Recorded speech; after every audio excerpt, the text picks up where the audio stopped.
They didn't hang her to kill her.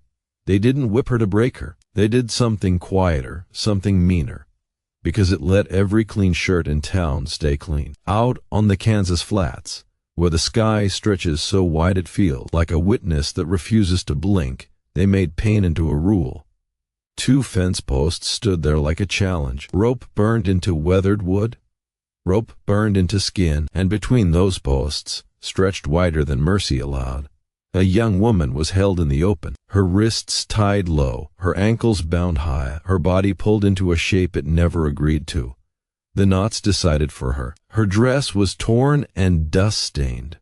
Her breathing came fast and shallow, like every breath had to ask permission from pain first. Her eyes had that look people get when they've already counted the seconds and realized no one is coming. The town called it teaching. Men always find clean wards when they don't want to name what they're doing. It was late morning when a rider crested the rise and saw it all framed against the wheat-colored prairie. He reined in hard, not because his horse spooked, but because something inside him did. He was the kind of man who didn't stop for trouble anymore. Trouble had already taken too much from him, but his eyes caught the ropes. Then the way her hands shook, small and constant, like a candle fighting wind. Something old and dangerous tightened in his chest. His name was Jed Rohr. Folks in Dodge City knew him as a rancher who kept to himself, spoke little, and buried a wife once without ever letting the town see what it did to him. 49 years old, sun-browned, built from labor and restraint. A red bandana at his throat, a hat pulled low over eyes that missed nothing. He looked like a man made for work, but it was his stillness that made people uneasy. Stillness like that meant patience, and patience meant he knew how to wait. He didn't wait now. He swung down from the saddle and walked toward the posts, boots crunching, dry stubble. The wind worried at the ropes like it wanted to finish what the men who tied them had started. Up close, her breathing hitched. A dark bruise bloomed along her shoulder, and beneath it all was something worse than injury, something learned. The look of someone who has been told their body no longer belongs to them. She saw him and flinched, not away, but toward the ropes, toward the knots, bracing for whatever came next. "Please," she rasped. Jed stopped a few feet away, close enough to help, far enough not to be another threat. He kept his hands where she could see them. Out here, Hand spoke first. "I'm not here to hurt you," he said quietly. "I'm here to get you down." Her eyes squeezed shut, like believing him felt dangerous. When she opened them again, her voice came thin and careful. "Don't. It still hurts there." Jed froze because he understood exactly what that meant.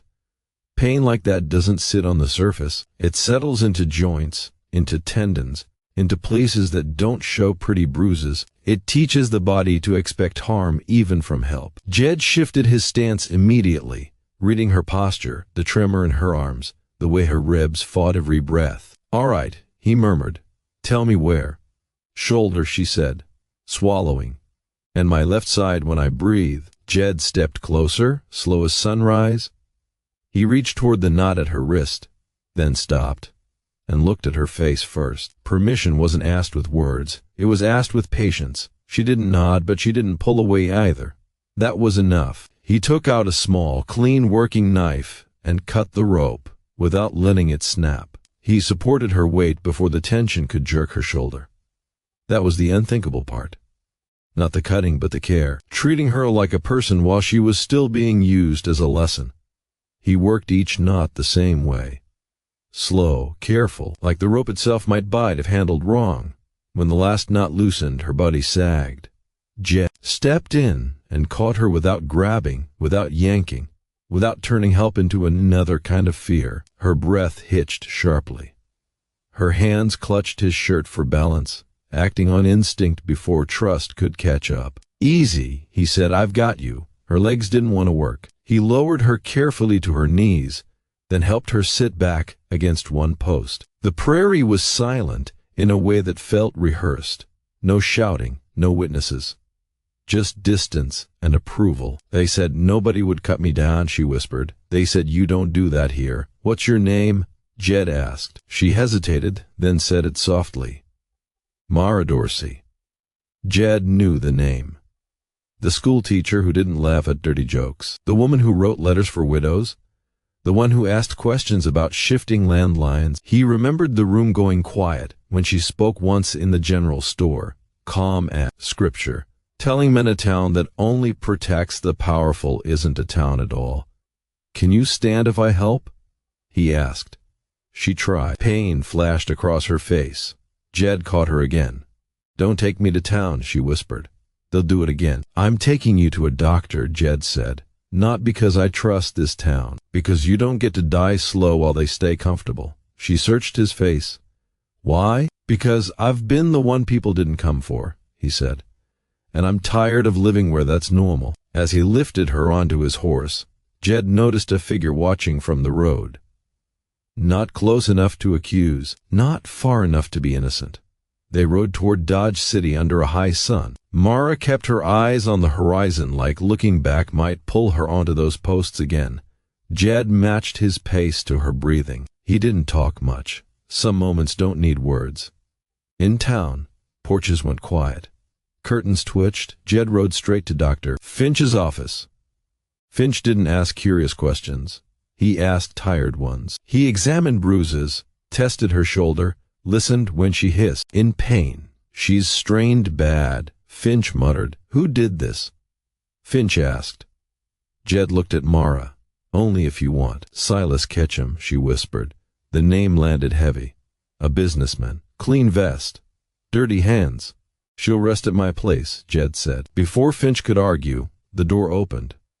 A deputy stepped in, and behind him came Silas Ketchum himself, smiling like he owned the air. "There you are," Silas said gently. "We've been worried." Mara stiffened. Jed felt it instantly. "You put her on posts," Jed said quietly. "That's not private, that's a message."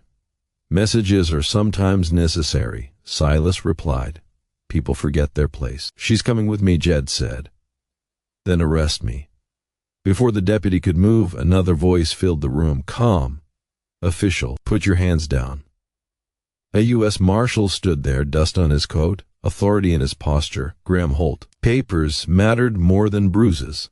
Holt looked at Mara's wrists, at the ropes burned into memory. "That's not a misunderstanding," Holt said. "That's a statement." Mara spoke then, steadier than she felt. "I wrote it down. All of it." Holt nodded once. "Good." Silas's comfort began to crack. By nightfall, Dodge City felt watched. Holt didn't rush. He did paperwork, he did daylight. He moved Mara under guard. Jed stayed nearby, a quiet shadow. "They'll come," Mara whispered. "They won't tonight." Holt said, "Not if we're ready at Jed's ranch." The night pressed close. Horses shifted, then hooves came soft and raw. Jed hid Mara beneath the floorboards and stepped onto the porch. 3 riders waited. One limped. "You're on my land," Jed said. "Hand her over," the man replied. "Go back to being invisible." "I ain't invisible," Jed said. "I'm just quiet." When the guns nearly came out, Jed didn't fire first. He moved, drew them away, led them straight into federal lantern light. U.S. Marshal Holt called out, "Hands up." They obeyed. At dawn, the truth stood on courthouse steps. Papers read aloud. Names spoken. Comfort stripped away. Silas was led off, blinking in daylight. Mara stood straighter than her pain allowed. "They weren't scribbles," she said. "They were the town you helped steal." Jed watched from the edge. He didn't look heroic. He looked tired. But he didn't look away. Later, on the ranch porch, Mara breathed without flinching. "It still hurts," she admitted.